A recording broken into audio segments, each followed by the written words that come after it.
বাবা, এত অল্প সময়ে বউয়ের প্রতি এত টান! ভাবা যায়। আমি তো অযথাই মেয়ের দোষ দিচ্ছিলাম। আসল সমস্যা দেখি তোর মাঝে আছে। সীমা বেগমের খোঁটামূলক কথার পরেও ভাবলেশহীন রয় স্বপ্নীল, বরং তার ঠোঁটের কোণে এক শুষ্ক বাঁকা হাসির দেখা পাওয়া যায়। হুম, ভুল বললে। সমস্যা আমার বা রাহিদা কারো মাঝেই না। আসল সমস্যাটা কার মধ্যে জানো? তোমার মধ্যে। নিজের দৃষ্টিভঙ্গি বদলাও, দেখবে আমরাও আমাদের পরিস্থিতি দুটোই স্বাভাবিক লাগছে তোমার কাছে খালামণি। খুব তো নিজেরও বউয়ের সাফাই গাইছিস, তো কবে থেকে হলো এত পরিবর্তন? আমি সত্যিটা বলেছি জাস্ট। এটাকে এখন তুমি যদি সাফাই গাওয়া মনে করো তবে আমার কিছু বলার নেই।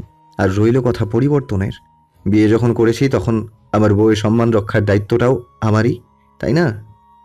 রাহিতাকে কেউ ভালো মন্দ বলবে এটা আমি সহ্য করব না। ও অনেক ভালো একটা মেয়ে খালামণি, আমার বউ বলে বলছি না। কদিন ওর সাথে মিশে দেখো, তুমি নিজেও তোমার মতবাদ বদলাতে বাধ্য হবে।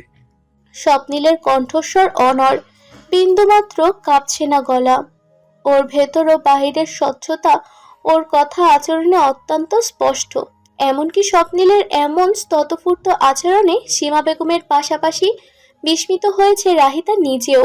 ঠোঁটের কোণে ভেসে উঠল এক দীর্ঘ প্রতীক্ষিত হাসি। তৃপ্তির হাসি ফুটে উঠল স্বপ্নীলের মায়ের মুখেও। এতক্ষণে সীমা বেগম আরো কিছু বলবেন, এতক্ষণে সবার চিল্লানোর আওয়াজে ড্রয়িং রুমে বসে পড়েন স্বপ্নীলের নানি। তাকে দেখে থেমে গেলেন সীমা বেগম। সবার দিক চেয়ে স্বপ্নীলের নানি বলে উঠল, এই কি শুরু করছিস তোরা এই রাতের বেলা? এতগুলা মানুষ থাকতেও কিসের ঝগড়া লাগে? তোরা থামাতে পারিস না? এই রাকিব, বাকিদের কথা না হয় বাদই দিলাম, তুইও কি দেখতে বসেছিলি? স্বপ্নীলের ছোট মামাকে উদ্দেশ্য করে বললেন তিনি। বিনিময়ে ছোট মামা মাথা চুলকে বললেন,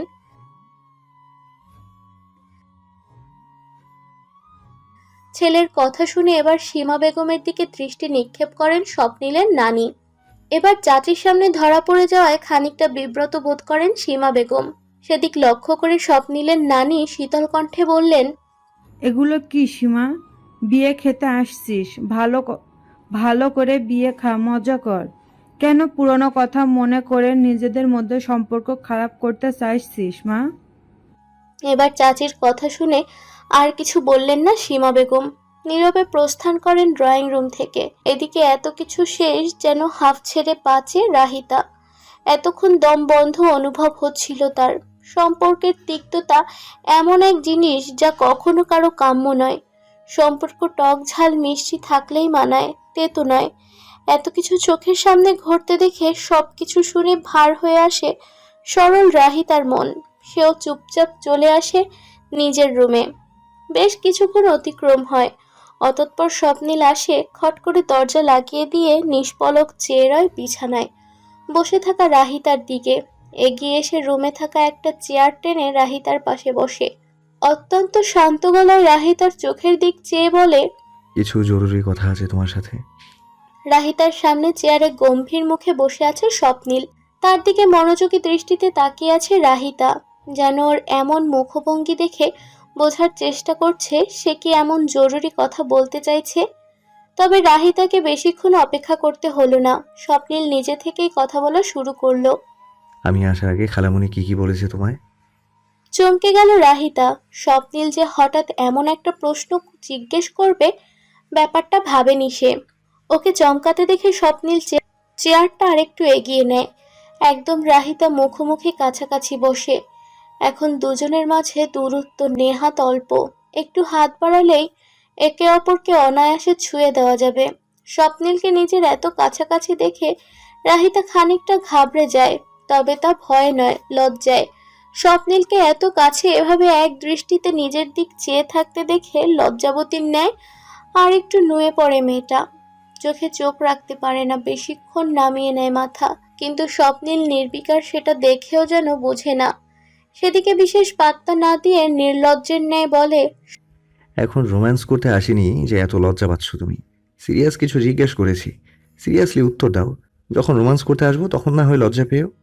স্বপ্নীলের কথায় চোখ খিচে বন্ধ করে রাহিতা। রক্তিম আভায় লালিত হয় মুখ। মনে মনে কয়েকশো বকা দেয় ওকে। এভাবে না বললে কি হতো না? এরপর নিজেকে সামলে নিয়ে চোখ পাকিয়ে কটমট করে তাকায় স্বপ্নিলের দিকে। ওকে এভাবে তাকাতে দেখে হেসে ফেলে স্বপ্নিল। মাথা নাড়িয়ে শান্ত গলায় বলে, আচ্ছা ঠিক আছে, আর বলবো না এসব। এখন কিন্তু সিরিয়াসলি জিজ্ঞেস করছি রাহি, আমি বাসায় আসার আগে সীমা খালামণি তোমায় কি কি বলেছিল? আমায় সব খুলে বলো, একদম কোনো কিছুই লুকাবে না। এবার নিজেকে ধাতস্থ করে রাহিতা। গলা ছেড়ে এক এক করে সব খুলে বলে। লুকোয় না কোনো কিছু। সব শুনে স্বপ্নিলের গম্ভীর হয়ে থাকা মুখশ্রী আর একটু থমথমে হয়। ফোঁস করে এক শ্বাস ফেলে গমগমে গলায় বলে, আমি জানতাম এমন কিছুই আচ্ছা, উনি এতদিন মনের মাঝে আমার ও মায়ের উপর যে রাগ পুষে রেখেছিলেন, তা আজ সুযোগ বুঝে তোমার উপর ছেড়েছেন। এই জন্যই আমি তোমায় বলেছিলাম তার থেকে দূরে থাকতে, তাকে অ্যাভয়েড করতে। দেখলে তো কেমন ব্যবহার তার। তবুও তুমি শোনোনি কেন আমার কথা? স্বপ্নিলের কণ্ঠে স্পষ্ট ক্রোধ। কপালে পড়েছে ভাঁজ, যেন রাহিতার সাথে হওয়া এমন আচরণের কারণ সে নিজে।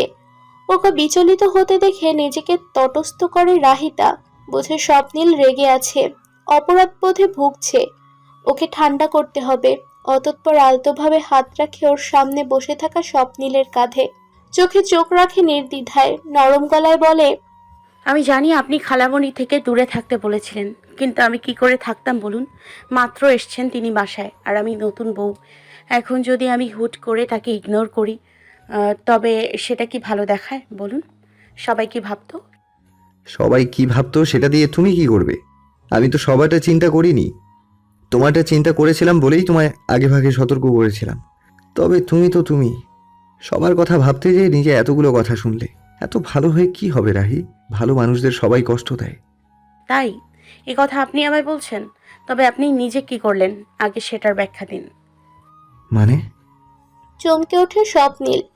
ওর চোখে বিস্ময় দেখে মৃদু হেসে রাহিতা বলে, আমায় যে ভালো হওয়ার জন্য এত কথা বলছেন, আপনি নিজেও তো একই কাজই করলেন।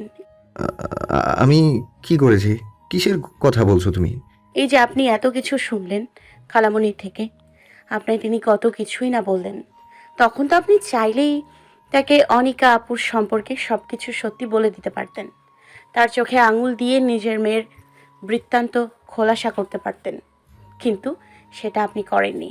কেন বলেন তো? রাহিতার প্রশ্নে স্বপ্নিল চোখ সরায়। ধরা পড়ায় খানিকটা ইতস্তত করে এদিক সেদিক তাকায়। ওর হাবভাবে হেসে রাহিতা বলে, কারণ আপনি চাননি রুম ভর্তি মানুষের সামনে তার মেয়ের কুকীর্তির জন্য তিনি অপমানিত হোক। আপনি চাননি মৃত মেয়ের প্রতি মায়ের অন্তরে কোনো খারাপ অনুভূতির জন্ম হোক। আপনি রাহিতা আর কথা বাড়াতে পারে না। অগ্রসর হওয়ার পূর্বেই ওর ঠোঁটে আঙুল চেপে ধরে স্বপ্নিল। হুট করে ওর এহেন আচরণে বিস্ময়ে হতবাক হয়ে যায় রাহিতা। চোখ বড় বড় করে তাকায় স্বপ্নিলের পানে। সেদিক লক্ষ্য করে স্বপ্নিল বলে, কি এভাবে তাকিয়ে আছো কেন? হ্যাঁ, আবার সব কিছু এত কেন বুঝতে হবে তোমার? এগুলো স্বভাব বাদ দাও, বুঝেছো? স্বপ্নিলের কথার ধরনে মনে মনে হেসে ফেলে রাহিতা। ওর কথার বিপরীতে মাথা দুদিকে নাড়িয়ে নাবোধক উত্তর দেয়। ওর রিয়াকশন দেখে চোখ ছোট ছোট করে ঠোঁট থেকে হাত সরিয়ে ফেলে স্বপ্নিল। তখনই রাহিতা বলে, আচ্ছা বাদ দিন এসব, যা হওয়ার হয়েছে। হুম। এবার রাহিতা নিঃশব্দে উঠে যেতে ধরে। ঠিক সে সময় হাতে টান পড়ায় থেমে যেতে বাধ্য হয়। স্বপ্নিলের দিক তাকাতেই সে হঠাৎ কোমল স্বরে শুধায়, খারাপ লাগছে না খালামণির কথায়? কষ্ট পেয়েছো খুব? না ঠিক আছে আমি। হুম, তুমি বললেই হলো। আমি জানি তো কষ্ট পেয়েছো। তার কথা মনে নিও না কেমন? আজকে যা হয়েছে হয়েছে। এরপর থেকে তাকে যথাসম্ভব এড়িয়ে চলবে। তার আবার গ্যারেন্টি নেই কখন কি বলে ফেলে। আমি বা মা থাকলে তো সামনে নিবই। তুমিও সাবধানে চলবে। আচ্ছা ঠিক আছে, কিন্তু আপনি এত চিন্তা করছেন কেন এই সামান্য বিষয়ে? সেটাই তো বুঝছি না। এসব বাদ দিন তো, বললাম না আমি। হাসতে হাসতে কথাটা বলে রাহিতা। ওর প্রশ্ন শুনে চোখ নামিয়ে নেয় স্বপ্নিল। কোনো উত্তর না দিয়ে আলগোছে নিজ হাতে চেপে ধরে রাখা রাহিতার হাত ছেড়ে দিয়ে চেয়ার টেনে বের হয়ে যেতে নেয় রুম থেকে। রাহিতা এক ধ্যানে চেয়েছিল ওর যাওয়ার পানে। আচমকা কদম থেমে যায় স্বপ্নিলের। ঘাড় কাত করে পেছন ফিরে তাকায় এক মুহূর্তের জন্য। রাহিতার চাহনি লক্ষ্য করে ধীরস্বরে বলে, তোমায় কষ্ট দেয় এমন কোনো বিষয় আমার কাছে সামান্য নয় রাহি। স্বপ্নিল দাঁড়ায় না আর, চলে যায় নিজের মতন করে। পেছন ফেলে যায় এক বিমূর্ত রাহিতাকে। স্বপ্নিলের কথা কর্ণগোচর হতেই এক মুহূর্তের জন্য হার্টবিট বেড়ে যায় ওর। স্বপ্নিলের কথায়, ওর আচরণে আজ অন্য কিছু ছিল যা রাহিতার হৃদয়কে নাড়িয়ে দেয়।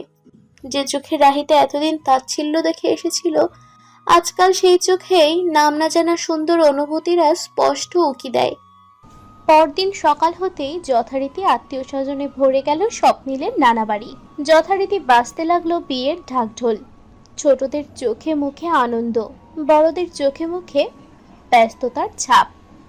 অবশ্য এক একজনের মাঝে এক এক কাজ বন্টন করে দেওয়া হয়েছে, সেই হিসেবেই যে যে নিজ নিজ কাজ করছে। স্বপ্নিল ব্যস্ত ছেলেদের সাথে বাজার করতে, পাশাপাশি প্রয়োজনীয় সবকিছু হাতের নাগালে আছে কিনা এসব তদারকি করতে। একইভাবে রাহিতা একবার রান্নাঘরে টুকিটাকি কাজ করছে মামি খালাদের সাথে, অন্যদিকে স্বপ্নিলের মামাতো খালাতো বোনদের সাথে ফাঁকে ফাঁকে গল্প করছে। এসবের মাঝেই কেটে গেল দিন। বেলা গড়িয়ে হয়ে গেল দুপুর থেকে বিকেল। সবাই যে যার মতো করে মেহেদি দিচ্ছে। কাল থেকে স্বপ্নিলের মামাতো বোন অর্থাৎ নীতির বিয়ের অনুষ্ঠান শুরু। ড্রয়িং রুমে বড়রা বসে চা নাস্তা খাচ্ছে, আর বউয়ের রুমে বসেছে মেয়েদের আসর। নীতিকে ব্রাইডাল মেহেদি লাগিয়ে দিতে বাইরে থেকে আর্টিস্ট নিয়ে আসা হয়েছে, আর বাকি সবাই যে যার মতো করে নিজেরাই নিজেদের হাতে মেহেদি লাগাচ্ছে, অন্যকে লাগিয়ে দিচ্ছে। রাহিতাও ফ্রি হয়ে এসে বসলো রুমের এক কোনায়। পাশের সেন্টার টেবিলে রাখা ডালায় বেশ কটা মেহেদির কোণ থাকলেও সে চুপ করে অন্যদের মেহেদি দেয়া দেখছে। তার কারণ সে নিজে মেহেদি দিতে পারে না, সবসময় বোন, ফ্রেন্ড, না হয় কাজিনদের থেকেই দিয়ে নিত। স্বপ্নিলের ছোট মামার দুটো যমজ মেয়ে আছে, হিয়া ও রিয়া। তারা দুজনেই মেহেদি লাগাতে পটু। রাহিতাকে চুপচাপ বসে থাকতে দেখে হিয়া এগিয়ে আসে ওর কাছে। ওকে দেখে সহাস্যে তাকায় রাহিতা। হিয়া মুচকি হেসে বলে, কি গো নতুন ভাবি, একা একা বসে আছো কেন এখানে? মেহেদি লাগাবে না? লাগাতে তো চাই, কিন্তু কিভাবে লাগাবো সেটাই বুঝছি না। তুমি মেহেদি লাগাতে পারো না? না, কার থেকে লাগিয়ে নিব ওটাই ভাবছিলাম বসে বসে। তুমি পারো মেহেদি লাগাতে? রাহিতার প্রশ্নে চোখ মুখ চকচক করে উঠল হিয়ার। সে যেন এটারই অপেক্ষায় ছিল, কাউকে মেহেদি লাগিয়ে দিতে। নিজের প্রতিভায় অন্যকে রাঙিয়ে দেওয়ার মাঝেই যেন ভিন্ন এক সুখ পায় সে। তাই তো হাস্যোজ্জ্বল মুখে রাহিতাকে বলল, অবশ্যই ভাবি, তুমি আমায় আগে বলবে না? আমি আর রিয়ান তো সবাইকে দিয়ে দিচ্ছি। দেখো তাকিয়ে, তোমার হাতেও এক্ষুনি মেহেদি লাগিয়ে দিব। দাঁড়াও, নতুন কোনো কিছু নিয়ে আসছি। হিয়ার আগ্রহ দেখে হাসে রাহিতা। ও কোণ নেওয়ার জন্য যেতেই চোখ ফিরিয়ে রিয়াকে দেখে সে। রিয়া একজনকে মেহেদি পরাতে ব্যস্ত, সাথে আরেকজন সিরিয়ালে বসে অপেক্ষা করছে।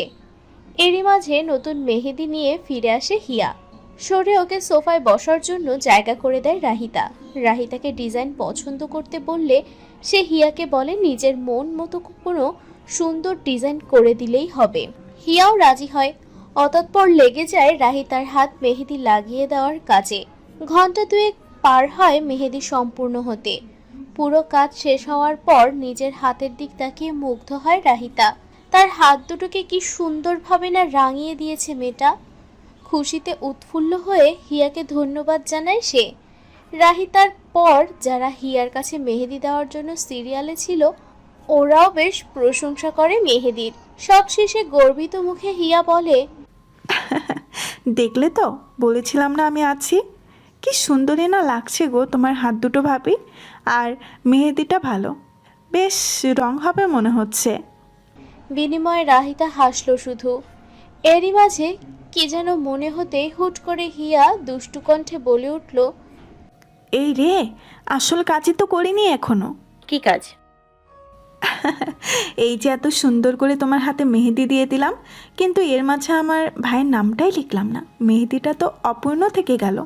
হাতটা বাড়াও দেখি, কোথাও ফাঁকা পাই কিনা, ভাইয়ের নাম লিখে দেই। দুষ্টুমি করে বলল হিয়া। ওর কথায় তাল মেলালো আশেপাশে বসে থাকা স্বপ্নিলের বোনেরাও। সবার এমন রিয়াকশন দেখে লজ্জায় পড়ে যায় রাহিতা। মনে মনে সে নিজেও চায় স্বপ্নিলের হাত নিজ হাতে লেখাতে, কিন্তু মনের ইচ্ছের কথা বাইরে প্রকাশ করা নিয়ে দ্বিধাদ্বন্দ্বে ভোগে। এরই মাঝে হিয়া আবারও বলে, কি এত ভাবছো ভাবি? আরে হাত দুটো দাও না, স্বপ্নীল ভাই দেখলে খুশি হয়ে যাবে। রাহিতা থমকায় এক মুহূর্ত, মনে মনে ভাবে স্বপ্নীল কি আদৌ খুশি হবে? মাত্রই তো সবকিছু ঠিক হতে শুরু করেছে তাদের দুজনের মাঝে, যদি পাছে স্বপ্নীল কিছু মনে করে। আবার পর মুহূর্তে নিজের চিন্তা ভাবনায় নিজেই বোকা বনে গেল রাহিতা। নিজের মনকে শাসালো, স্বপ্নীল কেন কিছু মনে করবে? সে তো ধীরে ধীরে বদলে যাচ্ছে, আগের মতন হচ্ছে। কাল রাতে ওর বলা কথাগুলোই তার প্রমাণ। না, সে মোটেও রাগ করবে না। এটুকু তো চিনেছে স্বপ্নীলকে এতদিনে, কিন্তু সে নিজেকে নিয়ে চিন্তায় আছে, কারণ তার লজ্জা। এই যে স্বপ্নীল যখন ওর হাতে মেহেদি দেখবে, মেহেদিতে জল জল করতে থাকা নিজের নাম দেখবে, তখন ওর রিয়াকশন কেমন হবে? নিশ্চয়ই খেপাবে ওকে, লজ্জা দিবে বেশ। আপাতত কাল রাতের পর রাহিতা নিশ্চিত হয়ে গেছে ছেলেটা মোটেও তার মতো নয়। তলে তলে বেশ নির্লজ্জ আছে বটে। তার বেহায়াপনা বের হওয়া শুধু সময়ের অপেক্ষা মাত্র। তাই লাজুক হেসে রাহিতা সিদ্ধান্ত নেয় সে নিজের হাতে স্বপ্নীলের নাম লেখাবে। হিয়ার উদ্দেশ্যে বলে, আচ্ছা লিখো, তবে পুরো নাম লিখো না, শুধু এস লিখে দাও, ছোট্ট করে এক কোণায় হলেই হবে। ও মা, শুধু এস কেন? পুরো নাম লিখলে কি সমস্যা? সবাই তো তাই লিখে। সবাই তাই করলেও আমার ভাবি যে সবার মতো না হে আপু। আমার ভাবি প্রচুর লাজুক, ভাইয়ার একটু কথায় লজ্জায় লাল হয়ে যায়, তাই শুধু এস লিখতে বলছে। এসব তুমি বুঝবে না। রুমে ঢুকতে ঢুকতে হাসির সুরে বলে সামিরা। ওর কথায় বাকি সবাই হেসে ওঠে। বেচারি রাহিতা আরেক দফা লজ্জার সম্মুখীন হয়। অতঃপর সবার হাসি ঠাট্টা আড্ডা দেওয়ার মাঝে সে রাতের মেহেদি মাহফিলের সমাপ্তি ঘটে। সারাদিনের কাজ শেষে রুমে ফিরেই গোসলে ঢুকেছিল স্বপ্নীল। এত এত কাজের তদারকি করে ঘেমে নিয়ে একাকার সে। রাহিতার রুমে না থাকায় বাথরুম থেকে গায়ের শুধু তোয়ালে পেঁচিয়ে খালি গায়েই বের হয় সে। অন্য তোয়ালে দিয়ে মাথা মুছতে মুছতে বের হতেই সামনে তাকিয়ে চমকে যায় সে। রাহিতাও মাত্র রুমে ঢুকছিল। বাথরুমে যাওয়ার উদ্দেশ্যে সেদিক যেতেই হুট করে স্বপ্নীলকে এভাবে আসতে দেখে ভরকে যায় সে। চমকে উঠে চোখ বড় বড় করে তাকায়। হুট করে এমন পরিস্থিতির সম্মুখীন হওয়ায় থমকে যায় স্বপ্নীল নিজেও। মাথা মোছার তোয়ালেটা হাত থেকে নিচে পড়ে যায়। লজ্জায় চোখ খিচে বন্ধ করে অন্যদিক ঘুরে তাকায় রাহিতা। কি করবে ভাবতে না ভাবতে বাথরুমের দিকে যাওয়ার জন্য পা বাড়ায় সে। একই সাথে স্বপ্নীল সামনের দিকে অগ্রসর হওয়ার চেষ্টা করে। ফলশ্রুতিতে দুজনের মাঝে সংঘর্ষ হয়। স্বপ্নীলের সাথে ধাক্কা খেয়ে পড়ে যেতে ধরে রাহিতা। পড়ে যাওয়ার বাঁচানোর জন্য ওর কোমর আঁকড়ে ধরে নিজের দিকে টেনে সামলে নেয় স্বপ্নীল। ঘটনার আকস্মিকতায় বিস্মিত রাহিতা কোনো মতে নিজের মেহেদি লাগানো হাতদ্বয় বাঁচিয়ে মুহূর্তেই ছিটকে পড়ে স্বপ্নীলের দিকে। কিছুক্ষণ দৃষ্টি বিনিময়ের মাঝে অপ্রস্তুত ভঙ্গিতে একে অপরের কাছে থেকে সরে যায় দুজনে। স্বপ্নীল কিছু বলতে যাবে তার আগেই মুখ অন্যদিক করে রাহিতা বলে ফেলে, আপনি আগে যান, কাপড় পরে আসুন। ওর কথা ও আচরণে মনে মনে হাসি পায় স্বপ্নীলের। হঠাৎ মাথায় ওকে জ্বালানোর দুষ্টু বুদ্ধি চাপে। কোমরে হাত দিয়ে ভ্রু নাচিয়ে বলে, কেন এভাবে থাকলেও কি সমস্যা? যে গরম পড়েছে আজকে, ভাবছি আজ এভাবেই থাকবো। তোমার সমস্যা নেই তো? স্বপ্নীলের এমন কথা শুনে রাহিতার মুখ আপনা আপনি হা হয়ে গেল। একে বলছে নির্লজ্জটা? এটা যে স্বপ্নীল ওকে জ্বালানোর জন্যই বলছে রাহিতা বেশ বোঝে। তাই চোখ মুখ পাকিয়ে মুখ খুলবে তার আগেই স্বপ্নীল আবারও বলে বসে, সমস্যা নেই তাই বলবে তো। হ্যাঁ হ্যাঁ, বুঝেছি। অবশ্য সমস্যা থাকার তো কথাই না। আফটার অল আমি তোমার একমাত্র স্বামী, কোনো পরপুরুষ তো আর নই। ছি, এই আপনি চুপ করবেন? সারাদিন পর অসময়ে এসব ফালতু কথা শুরু করেছেন কেন? এগুলো বাদ দিয়ে হয় নিজে দ্রুত তৈরি হন, নয়তো আমায় যেতে দিন। রাহিতার কথায় ঠোঁট বাঁকিয়ে হাসে স্বপ্নীল। গেঞ্জি বের করে পড়তে পড়তে বলে, আচ্ছা, সবই মানলাম, কিন্তু তোমার যে দু হাতে মেহেদি লাগানো, তুমি বাথরুমে যে করবেটা কি? স্বপ্নীলের কথায় বিরক্তিতে চোখ মুখ কুঁচকে যায় রাহিতার। সেভাবেই বলে, আমার চুল খোলা দেখতে পাচ্ছেন? বেসিনের পাশে চুলের কাঁটা রেখেছিলাম গোসলের আগে, সেটাই নিতে যাচ্ছি। চুলে লাগিয়ে নিব কারো থেকে। কথা বলার মাঝে রাহিতা বাথরুমে ঢোকে, নখের সাহায্যে আলতোভাবে ধরে কাটা নিয়ে বের হয়ে আসে। এরই মাঝে স্বপ্নিল পুরোপুরি রেডি হওয়া শেষ। রাহিতা রুম থেকে বের হতে যাবে, সে সময় স্বপ্নিল আবারও সামনে চলে আসে, প্রশ্ন করে। এখন আবার কই যাও? উত্তর না দিয়ে ইশারায় নিজ হাতে থাকা চুলের কাটার দিকে ইশারা করে রাহিতা। সেদিক চেয়ে স্বপ্নিল হুট করে সেটি কেড়ে নেয় ওর হাত থেকে। রাহিতা ভ্রু কুঁচকে তাকাতেই নির্দ্বিধায় বলে, আমি থাকতে তুমি অন্য কারো কাছে কেন যাবে? আমি চুলে বেঁধে দিচ্ছি, আসো। চমকে ওঠে স্বপ্নিলের কথা শুনে মেয়েটা। এক মুহূর্তের জন্য ভাবে স্বপ্নিল কি বলছে। ওর ভাবনার মাঝে বিছানায় ওকে বসিয়ে পাশে নিজেও বসে স্বপ্নিল। নিচ থেকেই চুলের কাঁটা নিয়ে কিছুক্ষণ গবেষণা করে কোনোভাবে চুলে আটকে দেয় সেটা। অতঃপর নিজ সাফল্যে খুশি হয়ে গর্বের সহিত বলে, দেখলে তো, বলেছিলাম না পারবো। এটা এমন কি কাজ, স্বপ্নিল সব পারে। ওর কথায় হেসে ফেলে রাহিতা। মনে মনে ভাবে, এই যে স্বপ্নিল মনের অজান্তেই ধীরে ধীরে পরিবর্তন হচ্ছে, এটার খবর কি সে জানে? হলুদের সকালের ব্যস্ততায় ঘেরা পরিবেশ। বাড়ির ছাদে স্টেজ সাজানোর কাজ চলছে। বরাবরের ন্যায় নানা বাড়ির দিকের বড় ছেলে হিসেবে এসব তদারকির দায়িত্ব পালন করছে স্বপ্নিল। দীপ্তকে ফুলের ডালা নিয়ে আসতে বলেছিল, ডেকোরেশনের লোকগুলো অপেক্ষা করছে, কিন্তু ছেলেটা নিচে গিয়ে যে কোথায় হাওয়া হয়ে গেছে স্বপ্নিল বুঝতে পারছে না। মিনিট 10 অপেক্ষার মাঝেই লোকগুলো ফুলের জন্য আবার তাগিদ দিলে স্বপ্নিল নিজেই নিচে যায় দীপ্তকে খুঁজতে। বেশিক্ষণ খুঁজতে হয় না ওর, তার আগেই ফুলের ডালা হাতে সিঁড়ির দিকে হেঁটে আসা হাস্যজ্জ্বল দীপ্তকে চোখে পড়ে ওর। দীপ্তকে দেখে গম্ভীর মুখে দাঁড়িয়ে যায় স্বপ্নিল, চোখ পাকিয়ে প্রশ্ন করে, এতক্ষণ কোথায় ছিলি তুই? কতক্ষণ ধরে অপেক্ষা করছিলাম উপরে তোর জন্য। ডেকোরেশনের লোকগুলো যে ফুলের জন্য কাজ করতে পারছে না, সেদিকে হুঁশ আছে তোর? সরি ভাইয়া, আসলে আমার একটু কাজ। স্বপ্নিলকে রাখতে দেখে খানিকটা ঘাবড়ে যায় দীপ্ত। আমতা আমতা করে নিজের পক্ষে কিছু বলবে এমন সময় স্বপ্নিল আবারও বলে, তোর কোনো কাজ থাকলে সেটা ফুলগুলো দিয়ে গিয়ে তারপর করতি। মানা তো করিনি, তাই না? আজ সন্ধ্যায় অনুষ্ঠান, এখন কথা না বলে তাড়াতাড়ি ছাদে যা। অলরেডি সময় নষ্ট হয়েছে, আর করিস না।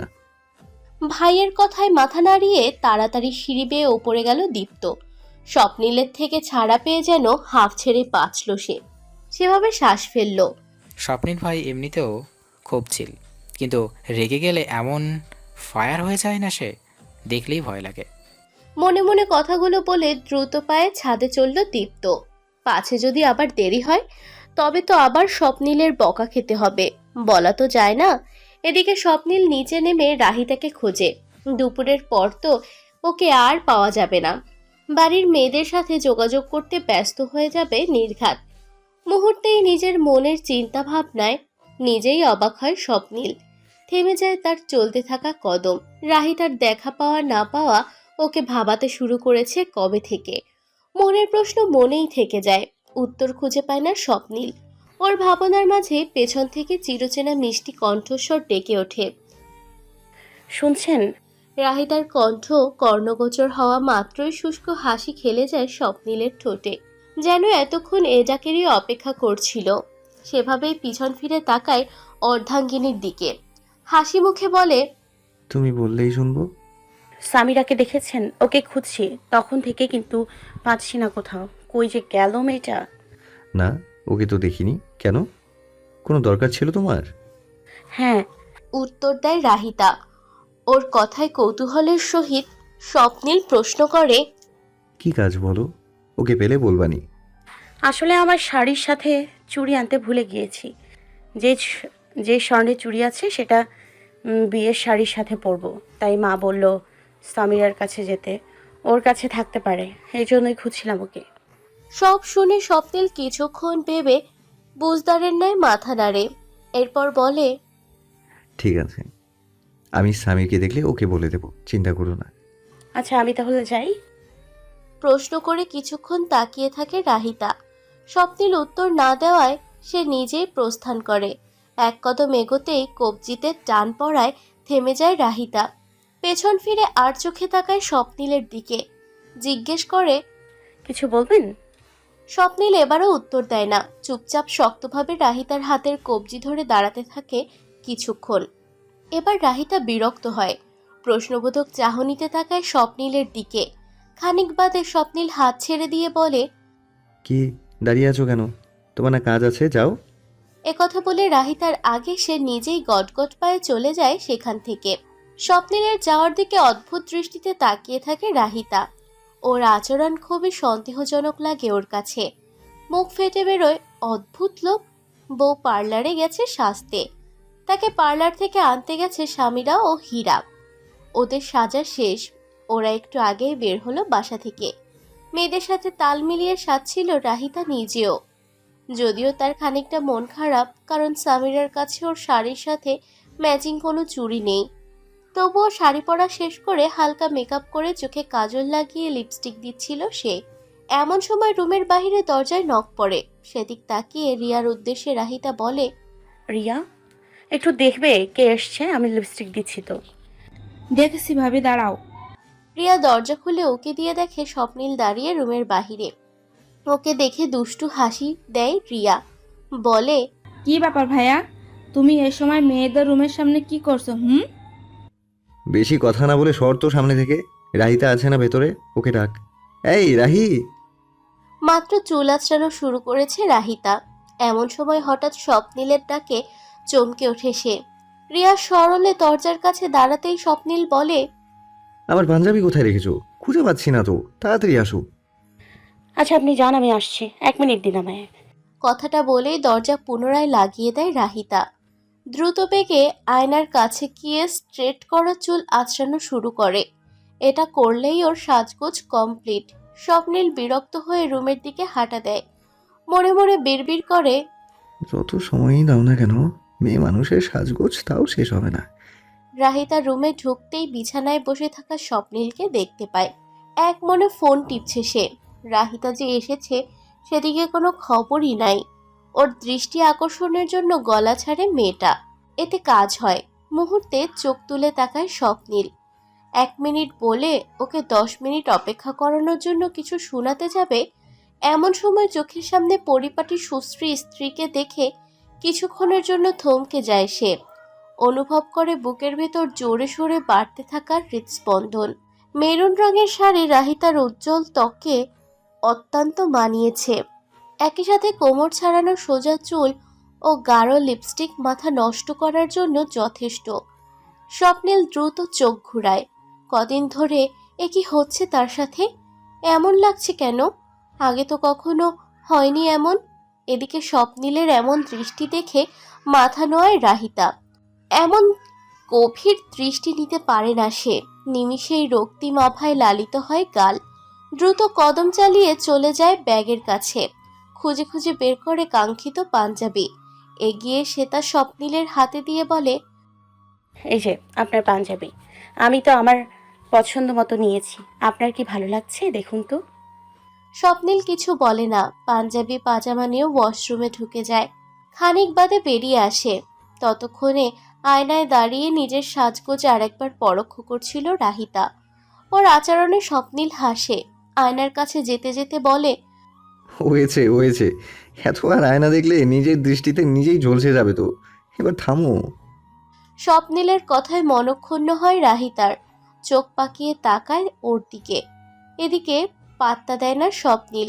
চুপচাপ এগিয়ে যায় সাইড টেবিলের দিকে। ড্রয়ার থেকে বের করে একটি প্যাকেট, সেটা নিয়ে এগিয়ে দেয় রাহিতার দিকে। আগ্রহী চোখে একবার স্বপ্নিলের দিকে, একবার প্যাকেটের দিকে তাকায় রাহিতা। জিজ্ঞেস করে, কি আছে এর ভেতরে? খুলে দেখো, তাহলেই বুঝবে। স্বপ্নিলের বলতে দেরি, রাহিতার প্যাকেট খুলতে দেরি হলো না। মুহূর্তেই হাতের মুঠোয় ডজনখানিক মেরুন রঙের চুড়ি চোখে পড়ল তার। খুশিতে নয়নজোড়া চকচক করে রাহিতার। উল্লাসিত কণ্ঠে বলে ওঠে, এই চুড়িগুলো কোথায় পেলেন আপনি? কখন এনেছেন? একদম ম্যাচিং হয়েছে আমার শাড়ির সাথে, ওয়াও। ম্যাচিং তো হবেই, কি এনেছে দেখতে হবে না? স্বপ্নিল সব কাজ পারফেক্টলি করে, বুঝেছো মিসেস রাহি? মুখ ভেঙচি দেয় রাহিতা। পর মুহূর্তেই ওর ঠোঁটের কোণে দেখা যায় বিশাল হাসির রেখা, যে হাসি প্রশান্তি এনে দেয় স্বপ্নিলের অন্তরে। সে নিজেও হেসে বলে, এখন হাতটা দাও তো, দেখি তোমার মাপে হয়েছে কিনা। ঝটপট হাত এগিয়ে দেয় রাহিতা। আলতোভাবে ওর হাত ধরে এক এক করে চুড়ি পরিয়ে দেয় স্বপ্নিল। যদিও সে জানে এটা রাহিতার হবে, কেননা সকালে কবজি ধরে সে রাহিতার হাতের মাপ নিয়েছিল, সে অনুযায়ী চুড়ি কিনেছে। তবু রাহিতাকে নিজ হাতে চুড়ি পরানোর জন্য এটা বাহানা মাত্র আর কি। বাহ, এটা তো একদম আমার হাতের মাপে ঠিক হয়েছে। আন্দাজে হলেও একদম সঠিক জিনিস এনেছেন আপনি। চুড়িগুলো আমি আন্দাজে আনিনি রাহি, জেনে বুঝেই নিজ হাতে বেছে এনেছি তোমার জন্য। মনে মনে কথাটা বলে বোকা মেয়েটার এমন খুশি হওয়া দেখে হাসে স্বপ্নিল নিজেও। এদিকে নিজের রেশমি চুড়ির রিনিঝিনি আওয়াজ তুলে দুহাত নাড়িয়ে স্বপ্নিলের দিক চেয়ে কথা বলছে রাহিতা, কিন্তু স্বপ্নিলের সেদিকে কান নেই। আপাতত ওর সম্পূর্ণ মনোযোগ রাহিতার চুড়ি ভরা হাতের দিকে। রাহিতার তুলতে থাকা এলোমেলো চুড়িগুলো সাথে যেন ওর এলোমেলো হৃদয়ও যেন কাঁপছে। হলুদের স্টেজে বসে আছে কোণে, ওকে এক এক করে হলুদ লাগিয়ে দিচ্ছে সবাই। বিবাহিতরা জোড়ায় জোড়ায় আসছে, হলুদ লাগিয়ে কনেকে খাইয়ে দিচ্ছে, একই সাথে ছবি তুলেও যাচ্ছে। ব্যতিক্রম হলো না স্বপ্নিল রাহিতার সাথেও। দুজন একত্রে পাশাপাশি স্টেজে বসলো কোণে অর্থাৎ নীতির পাশে। পালাক্রমে হলুদ লাগিয়ে ছবি টবি তুলে তারপর নামলো স্টেজ থেকে। ওদের পালা শেষ হতে না হতেই সিঙ্গেল কাজিনরা সব চলে এলো স্টেজের কাছে। সবাই মিলে একত্রে হামলা করে হলুদ লাগিয়ে দিল তাদের বোনকে। দীপ্ত যাওয়ার সময় স্বপ্নিলকেও টেনে নিয়ে গেছে। রাহিতাকে যেতে বললে সে হাসি মুখে মানা করে, বরং ওদের সব ভাই বোনের এমন মুহূর্ত দেখে আনন্দ নেওয়াই পছন্দ করলো সে। এক একজন হলুদ লাগিয়ে ভূত বানিয়ে দিয়েছে বউকে, সেই সাথে একে অপরকে লাগানো তো আছেই। ক্যামেরাম্যানও বেশ উৎসাহ নিয়ে ভিডিও করছিল সবটা। দূর থেকে এসব দেখে হাসছিল রাহিতা। হঠাৎ ক্যামেরাম্যানকে দেখে তারও মাথায় এলো মুহূর্তটা ক্যামেরাবন্দি করার। যা ভাবা সেই কাজ, ফোন বের করে সবার ভিডিও করছিল সে। এরই মাঝে রাহিতার চোখ আটকে গেল ভাই বোনদের সাথে হাসতে থাকা স্বপ্নিলের দিকে, যে স্বপ্নিলের ঠোঁটে 1 মাস আগেও হাসির ধারা ছোঁয়ারও বাইরে ছিল। সে স্বপ্নিলকে এখন প্রায়শই হাসতে দেখা যায়, যে হাসিতে প্রতিনিয়ত মন প্রাণ জুড়িয়ে যায় রাহিতার। স্বপ্নিলের হাসি দেখে হাসি ছড়িয়ে গেল রাহিতার ঠোঁটেও। আরও সবাইকে ছাড়িয়ে ক্যামেরা জুম করে ছবি তুলল শুধুমাত্র স্বপ্নিলের হাস্যোজ্জ্বল মুখের। আর কেউ দেখার আগেই টুপ করে চুমু দিয়ে সে ছবির ওপর। অতঃপর নিজের কাণ্ডে নিজেই লাল হয়ে গেল লজ্জায়। মনে মনে ভাবল, স্বপ্নিল কি কখনো বুঝবে না রাহিতার মনে ওর জন্য লুকিয়ে থাকা সুপ্ত অনুভূতির কথা? কেন ওর চোখের দিক তাকিয়ে স্বপ্নিল নিজের জন্য প্রবাহিত ভালোবাসার নদী দেখতে পায় না? কবে বুঝবে সে? কবে আসবে সেই দিন? আর কবে হলুদ শেষে বাড়ির মেহমান খাওয়া দাওয়া করে প্রস্থান করলে বাড়ির লোকেরা একসাথে খেতে বসলো। স্বপ্নিলের পাশে রাহিতা বসেছে, ওদের সামনে দিলারা বেগম। দীপ্ত ওর তার মা নিজ দায়িত্বে সার্ভ করছে সকলকে। অন্য কাউকে কিছুই করতে দিচ্ছেন না তারা। খাবার দাবার নেওয়ার মাঝেই টেবিলের এক প্রান্তে চিংড়ির আইটেম দেখে রাহিতা নিজ দায়িত্বে অ্যাভয়েড করছিল ওটাকে। বাকি খাবার নিজের মতো নিয়ে এটা সেটা নিয়ে খাচ্ছিল চুপচাপ। সেদিকে হঠাৎ চোখ পড়ল স্বপ্নিলের মামির। তিনি বেশ কয়েকবার রাহিতাকে সাধলেন। রাহিতা হাসি মুখে অ্যালার্জির কথা বলে মানা করল, তবুও স্বপ্নিলের মামি দম নিলেন না। ভাবলেন নতুন বউ হয়তো লজ্জা পেয়ে চিংড়ি নিতে চাইছে না, নয়তো এই সুস্বাদু খাবার কেউ ছাড়ে। তাই তো একগাল হেসে রাহিতার দিকে তাকিয়ে স্নেহমাখা কণ্ঠে বললেন, শ্বশুরবাড়ি বলে কি লজ্জা পাচ্ছ মা? আরে তোমাদের জন্যই তো রান্না করেছি, সামান্য অ্যালার্জিতে কিচ্ছু হয় না, সবাই খাচ্ছে দেখো। তাছাড়াও তুমি শুকনো মানুষ, ভালো মতো পেট ভরে খাও। এভাবে খেলে তো মনে হবে নতুন বউকে ঠিক মতো আপ্যায়ন করতে পারছি না আমরা। এসব হলো আজকালকার মেয়েদের ঢং, বুঝলে ভাবি? আমাদের মনে হয় কোনোদিন অ্যালার্জি হয়নি, আমরা মনে হয় এমন করেছি। রাহিতাকে খানিকটা খোঁটা মেরেই স্বপ্নিলের মামির উদ্দেশ্যে কথাটা বললেন সীমা বেগম। স্বপ্নিল চুপচাপ খাচ্ছিল আর সবার কথা শুনছিল শুধু। এবার আর চুপ থাকতে পারে না, মামির উদ্দেশ্যে বলে, রাহিতা সত্যি চিংড়ি খেতে পারে না মামি, ওকে দিও না। আমি একদিন না জেনে ওকে খাইয়েছিলাম, তারপর অ্যালার্জিতে খারাপ অবস্থা হয়েছিল ওর। চিংড়ি ছাড়া বাকি সব খাবে তো, আমি দেখছি। তুমি যাও, বাকিদের দেখো, এত কিছু ভেবো না তো। স্বপ্নিলের কথায় মাথা নাড়িয়ে রাজি হলেন মামি। চলে গেলেন অন্যদিকে খাবার সার্ভ করতে। এদিকে মামি যাওয়ার পর স্বপ্নিল নিজের প্লেটে খাবার নিল। ফের মুরগির মাংসের হাঁড়ি থেকে ঝোলসহ মাংস নিয়ে রাহিতার প্লেটে তুলে দিল। এতগুলো মাংস দেখে রাহিতা মানা করতে ধরবে এমন সময় স্বপ্নিলের চোখ পাকানো দেখে নাক মুখ কুঁচকে মুখে কুলু পাটে সে। সামনে থেকে ওদের আচরণ লক্ষ্য করে হাসছিলেন দিলারা বেগম, যে হাসি চোখ এড়ালো না সীমা বেগমের। রাহিতার সাথে স্বপ্নিলের এমন আচরণও দিলারা বেগমের খুশি দেখে তার মনে সৃষ্টি হলো অনাকাঙ্ক্ষিত ঈর্ষার জোয়ার। চোখ ভরা হিংসা নিয়ে মুখে তাচ্ছিল্যের হাসি এঁটে অনেকটা উচ্চস্বরে বললেন, আজকালকার ছেলে মেয়েদের মধ্যে লজ্জাই নাই দেখছি, সবার সামনে আদিজ্ঞতা শুরু করে দেয়। আশেপাশে বড়রা বসে আছে, তারা যে দেখছে এ বিষয়ে কোনো হুঁশজ্ঞান নেই, যত সব। ওনার কথায় খেতে থাকা হাত থেমে গেল রাহিতার। এক মুহূর্ত তাকালো তাদের থেকে খানিকটা দূরে টেবিলের অপর প্রান্তে বসা সীমা বেগমের দিকে। কথাটা যে তিনি পরোক্ষভাবে তাদের দুজনকে মিন করে বলেছেন বুঝতে অসুবিধা হলো না তার। অতঃপর চোখ ফিরিয়ে তাকালো নিজের পাশে বসে স্বপ্নিলের দিকে, যে আপাতত শক্ত চোয়ালে চুপচাপ খাবার ধরে আছে মুখে। স্বপ্নিলের রাগ সম্পর্কে ধারণা থাকায় রাহিতা বুঝল এ মুহূর্তে ওকে থামানো উচিত, নয়তো ভরা টেবিলে মানুষের সামনে একটা বিশ্রী ব্যাপার ঘটে যাবে। স্বপ্নিল কিছু বলবে তার আগেই ওর উরুতে বাম হাত রাখে রাহিতা। কিছুটা থেমে ডান পাশে তাকায় স্বপ্নিল। রাহিতার চোখের ইশারায় অনুনয়, কোনো সিন ক্রিয়েট করতে মানা করে বিনা ভাষায়। স্বপ্নিলের মন গলে, মাথা ঘুরিয়ে সামনে তাকাতেই ফের চোখ পড়ে নিজের মায়ের দিকে। উনিও মাথা নাড়িয়ে কিছু বলতে নিষেধ করছেন ওকে। মনে মনে স্বপ্নিল খানিকটা বিরক্ত হয় মা ও রাহিতার ওপর। কেন তারা ওকে থামাতে চাইছে সে বুঝছে না। তাদের তো কোনো দোষ নেই, তবু কেন তারা সব শুনবে? দ্বিধাগ্রস্ত স্বপ্নিল হতাশায় একটি দীর্ঘশ্বাস ফেলে। ধীরে সুস্থে নিজের খাওয়া শেষ করে হাত ধুতে চলে যায়। মায়ের সাথে সবাইকে খাবার সার্ভ করছিল দীপ্ত। এরই মাঝে সে এসে হুট করে সীমা বেগমের পাতে গরুর মাংস তুলে দেয়। বলা বাহুল্য ওনার হাই কোলেস্ট্রল থাকায় তিনি বরাবর রেড মিট জাতীয় খাবার এড়িয়ে চলেন। এ ব্যাপারে দীপ্তর মা জানতেন, তাই তিনি তাকে মাছ, মুরগি ও অন্যান্য খাবার বেড়ে গেছেন। এ দীপ্তটা কোত্থেকে উড়ে এসে তার পাতে গরুর মাংস দিল ভেবে পান না সীমা বেগম। নিমিষেই বেজায় চটে যান দীপ্তর উপর। বাজখাই কণ্ঠে বলেন, এটা কি করলে দীপ্ত? এত বড় ধামড়া ছেলে হয়েও অথচ এ কাণ্ডজ্ঞান নেই যে হাই প্রেশারের রোগীকে গরুর মাংস খাওয়াতে চাস?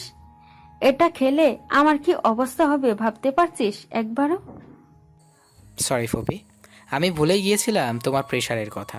কিন্তু একদিন খেলেই কি বা কি, প্রেশার বাড়লে ওষুধ খেয়ে নিও, না হয় পরে। নিজে থেকে অসুখ বাদিয়ে তারপর ওষুধ খাবো, এই বুদ্ধি দিচ্ছিস আমায়?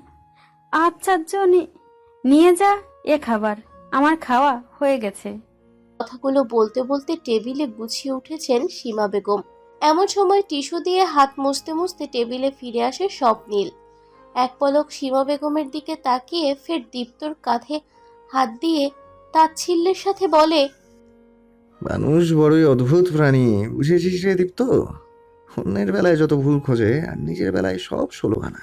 অন্যের অবস্থা ততক্ষণে বুঝে না যতক্ষণ না নিজের সাথেও তেমন কিছু ঘটে। স্বপ্নিলের কথার ভাঁজে লুকিয়ে থাকা পরোক্ষ খোঁটা বুঝতে অসুবিধা হলো না সীমা বেগমের। সরু চোখে স্বপ্নিলের দিক চেয়ে তীক্ষ্ণ কণ্ঠে বললেন, তুই কি কথাটা আমাকে বললি স্বপ্নিল? দিন দিন কি আদব কায়দা সব শেষ হয়ে গেছে তোর মধ্যে? ওনার কথায় যেন ভারী অবাক হলো স্বপ্নিল। এমন ভঙ্গিতে আকাশ থেকে পড়ার ভান করে বলল, যা বাবা, আমি আবার কি করলাম? আমি তোমায় কেন কিছু বলবো বলো তো খালামণি? তুমি কি আমায় এমন কিছু বলেছিলে যে যে আমি তোমায় কথা শোনাবো? আমি তো দীপ্তকে জীবনের সত্যিটা উপলব্ধি করাচ্ছিলাম, তাই না রে দীপ্ত? হ্যাঁ স্বপ্নিল ভাই, তো আমাকেই বলেছিল। তুমি কি ভাবলে ফুপি? স্বপ্নীল ও দীপ্তর কথায় গা জ্বলে গেল সীমা বেগমের। কিছু বলার মতো পরিস্থিতিতে না থাকায় একা একাই গিজগিজ করতে করতে প্রস্থান করলেন সে স্থান হতে। এখন প্রায় ফাঁকা খাবার টেবিল, বাড়ির মানুষও তেমন নেই বললেই চলে। দিলারা বেগম ও রাহিতাও হাত ধুয়ে চলে এসেছেন ইতিমধ্যে। স্বপ্নীলের কাছে এগিয়ে গিয়ে এক হাত ওর কান টেনে দিলেন দিলারা বেগম। ছেলের দিক চোখ তাকিয়ে হতাশ কণ্ঠে বললেন, স্বভাব যাবে না তোর, তাই না? কেউ কিছু বললেই তাকে কথা শোনাতে হবে। উফ মা, কান ছাড়ো তো। বিয়ে বাড়িতে কান ধরে আমার মান সম্মান রাখবে না দেখছি। আরে বাবা, তোমরা সবাই এভাবে রিয়্যাক্ট করছো কেন? আমি কি খালামণিকে কিছু বলেছি? স্বপ্নীলের অভিনয় হেসে ফেললেন দিলারা বেগম। একই সাথে হাসলো তার পাশে দাঁড়িয়ে থাকা রাহিতা। ছেলের কান ছেড়ে বাহুতে হালকা চাপ মেরে মা বললেন, বদমাইশ একটা, তুই আর শুধরাবি না কোনোদিন। তারপর দীপ্তকে নিয়ে রওনা দিলেন স্বপ্নীলের মামির কাছে যাওয়ার উদ্দেশ্যে। তাদের যেতে দেখে এতক্ষণ চুপ থাকা রাহিতাও চলতে নিচ্ছিল পিছু পিছু। কিছু দূর এগিয়ে যেতেই আঁচলে টান পড়ায় থেমে যায় সে। অবাক চোখে পেছনে ফিরতেই ওর দিকে এগিয়ে আসা স্বপ্নীল আঁচল ছেড়ে এবার পাশে দাঁড়িয়ে রাহিতার হাত মুঠোয় নিয়ে ওর সাথে হাঁটতে আরম্ভ করে। এরিফাকে ভ্রু নাচিয়ে শুধায়, একা একা কোথায় যাওয়া হচ্ছে? কোথাও না, আমি তো এমনি হাঁটছিলাম। তাই নাকি? বেশ কথা বলে না রাহিতা, যেন আনমনেই কিছু একটা ভাবতে ব্যস্ত সে। খানিকক্ষণ ওকে পরোক্ষ করে স্বপ্নীল প্রশ্ন ছড়ে, কি হয়েছে তোমার? কি ভাবছো এত? কিছু হয়নি তো। ভাবছিলে যে? ভাবছিলাম যে মা ঠিকই বলেছেন, আপনি আসলে অনেক দুষ্টু। বলতে বলতেই মুখ টিপে হাসে রাহিতা। হাসির মাঝে লক্ষ্যই করলো না ওর দিকে আর চোখে গভীরভাবে তাকিয়ে থাকা স্বপ্নীলকে। রাহিতার হাসি উবে যায় সামান্যক্ষণ বাদে, যখন আচমকা স্বপ্নীল নিজের দিকে টেনে নেয় ওকে। কানের কাছে মুখ নিয়ে ফিসফিসিয়ে বলে, আচ্ছা, কিন্তু তোমার সাথে তো আমি কোনো দুষ্টুমি করিনি এখনো। তাহলে আগেই কিভাবে বুঝলে? স্বপ্নীলের কথাটা বোধগম্য হতেই হঠাৎ থমকে যায় রাহিতা। মুহূর্তে বড় হয়ে আসে চোখ, গালের দুপাশে লালিমা ছড়িয়ে পড়ে নিজ দায়িত্বে। সেদিক তাকাতেই আর একটু গাঢ় হয় স্বপ্নীলের নজর। রাহিতাকে লজ্জা দিতে আগের ন্যায় ফিসফিসিয়ে বলে, আরে কি ব্যাপার, তোমার গাল হঠাৎ লাল হলো কেন? উল্টাপাল্টা কিছু ভাবলে নাকি রাহি? এবার আর নিতে পারে না রাহিতা, ধাক্কা দিয়ে সরিয়ে দেয় স্বপ্নীলকে নিজের থেকে। দ্রুত কদমে চলে যেতে যেতেই বলে, আপনি আসলেই খারাপ, ধুর। সামনে অগ্রসর হয় রাহিতা। হয়তো একবার পেছন ফিরলে নজর পড়ত তার দিকে মুগ্ধ চোখে তাকিয়ে থাকা এক হাস্যোজ্জ্বল স্বপ্নীলকে। রং বেরঙের মরিচ বাতির আলোয় সজ্জিত বিয়ে বাড়ি। চারদিকে মানুষের ভিড়, দম ফেলার বিন্দুমাত্র অবকাশ নেই যেন কোথাও। একটু পরে শুরু হবে বিয়ের অনুষ্ঠান। বরযাত্রী এসে যাবে যে কোনো মুহূর্তে। শেষ মুহূর্তে সবকিছুর তদারকিতে ব্যস্ত গুরুজনেরা, পাছে কোনো কিছুর কমতি না রয়ে যায় কোথাও। মেহমানদের সাথে আসা ছোট বাচ্চারা এদিক সেদিক দৌড়াদৌড়ি করছে বড়দের। ব্যস্ততায় তাদের যেন কোনোই হেলদোল নেই। এরই মাঝে একজোড়া চোখ এত ভিড়ের মধ্যেও ক্লান্তহীনভাবে খুঁজে চলছে কাউকে। স্বপ্নীলের মেজাজ তীক্ষ্ণ, কিন্তু কেন তা সে জানে না। হঠাৎ করেই ভীষণ বিরক্ত লাগছে ওর। এত হইচই চারিদিকে, সাউন্ড বক্সে গান বাজছে, সব মিলিয়ে মাথা ধরার উপক্রম। তার মধ্যে সকাল থেকে রাহিতার দেখা পাওয়া যাচ্ছে না, যা মন মেজাজ আরও বিষিয়ে দিচ্ছে স্বপ্নীলের। মেয়েটা কোথায় যে গেছে, রেডি হয়েছে কিনা তাও জানে না স্বপ্নীল। সেদিন তো পাঞ্জাবির বাহানা, তাও দেখা মিলছিল না, কিন্তু আজ সেটাও করা যায়নি। বলতে গেলে এমনটা করারও সুযোগই পায়নি স্বপ্নীল। কেননা রুমে ঢুকতেই বিছানার ওপর স্যুট প্যান্ট দেখে স্বপ্নীল বোঝে এটা রাহিতার কারসাজি। তাই চুপচাপ হতাশ মুখে রেডি হয়ে বাইরে চলে আসে। এরপর সবার সাথে এ কাজ সে কাজে দেখতে দেখতেই বাকি সময় কেটে যায়। সব মিলিয়ে বিরক্তিতে স্বপ্নীলের মেজাজি যখন তুঙ্গে, ঠিক তখনই একটি হাত পেছন থেকে কাঁধে হাত রাখে ওর। মেলি কণ্ঠ অনুভব করায় এটা কে হবে অনুমান করে মুহূর্তেই স্বপ্নীলের চেহারায় বিরক্তিকর রেখা সরে গিয়ে হাসির দেখা মেলে। সেভাবেই পেছন ঘুরতে সামনে দাঁড়ানো মানুষটাকে দেখেও চমকে যায়। রাহিতা নয়, স্বপ্নিলের সামনে দাঁড়িয়ে আছে আমিরা, যে সম্পর্কে স্বপ্নিলের খালাতো বোন, যার আরেকটি পরিচয় সে আনিকার ছোট বোন। আমিরাকে হঠাৎ করে এতদিন পর দেখে স্বপ্নিল বিস্ময় প্রকাশ করে বলে, কিরে, তুই এতদিন পর এখানে কখন এসেছিস? হলুদে আসিসনি কেন? আমি একটু আগেই এসেছি ভাইয়া। একবার ভেবেছিলাম আসবো না, পরে কাল হঠাৎ মনে পড়লো অনেকদিন বিয়ে খাই না, আসা উচিত আমার। তাই সকালে বাস ধরে চলে এসেছি একেবারে। আসতে যেহেতু লেট হয়ে যাবে তাই একেবারে পার্লার থেকে সেজে এসেছি বিয়ে বাড়িতে, এজন্য বেশি দেরি হলো। কেমন আছো? আছি, খারাপ না। এখনো মনমরা হয়ে থাকো নাকি? অবশ্য তোমার দেখে তো সেটা মনে হচ্ছে না। লাস্ট যেদিন দেখেছিলাম তার চেয়ে অনেকটা ফ্রেশ ও হাসি খুশি লাগছে তোমায়। আগ্রহ ভরে বলে উঠল আমিরা। ওর কথার বিপরীতে স্বপ্নিল মাথা নাড়িয়ে বলে, তা অবশ্য ভুল বলিসনি। আমি যেমনটা থাকবো ভেবেছিলাম তার চেয়ে তো অনেক ভালো আছি এখন, আলহামদুলিল্লাহ। মুচকি হেসে বলে স্বপ্নিল। সে হাসি লক্ষ্য করে অন্তরে এক প্রকার প্রশান্তি অনুভব করে আমিরা, কেননা সে নিজেই দেখেছিল তার বোনের মৃত্যুর পর স্বপ্নিলের কেমন অবস্থা হয়, কতটা ভেঙে পড়ে সে। তাই তো বিবেকবান আমিরা নিজ থেকে সিদ্ধান্ত নিয়ে স্বপ্নিলের বিয়ের পর ওর অফিসে যেয়ে আনিকার ডায়েরি দেখায় ওকে। বোনের অতীত সম্পর্কে সবকিছু স্বপ্নিলকে বলে দেওয়ার কাজটা সে এজন্যই করে, যাতে স্বপ্নিল জীবনে মুভ অন করতে পারে, নিজের অতীত ভুলে বর্তমানকে সাদরে গ্রহণ করতে পারে। তাই আজ স্বপ্নিলের কথায় ও স্বাভাবিক আচরণে ভীষণ খুশি হয় আমিরা। উচ্ছ্বাসিত গলায় বলে, যাক, শুনে খুব খুশি হলাম। এভাবেই ভালো থেকো সারা জীবন। তা তোমার বউ কোথায়? মার জন্যই তোমার বিয়েতেও আসতে পারিনি, আবার ছবিও তো দেখিনি ভাবির। জানি না ও যে কই আছে, কি করছে, কিচ্ছুই জানি না আমি। হতাশ মুখে বলে স্বপ্নিল। তা শুনে সরু চোখে চেয়ে আমিরা প্রশ্ন করে, ও মা, তা কেন? এখন আবার এটা বলো না যে ভাবির সাথে তোমার সম্পর্ক এখনো স্বাভাবিক হয়নি। কামন ভাইয়া, মাস পার হয়েছে তোমাদের বিয়ে, যথেষ্ট সময় এটা মুভ অন করার। আরে ধুর, তুই অযথাই ভুল বুঝছিস, এমন কিছুই না। আমাদের মধ্যে সব পুরোপুরি ঠিক না থাকলেও যথেষ্ট স্বাভাবিক। আমরা দুজন একে অপরের সাথে বেশ কমফোর্টেবল এখন। আমি তো এই জন্য বলছিলাম, কারণ কাজের চাপে সকাল থেকে আমিও রাহি কেউ কারো চেহারা দেখার সুযোগও পাইনি। ইস রে, আমার পরে দেখা হবে, সমস্যা নেই। আপাতত ছবি দেখাও ভাবির, দেখি তো কে সেই লাকি মেয়ে যে আমাদের স্বপিল ভাইকে পেল।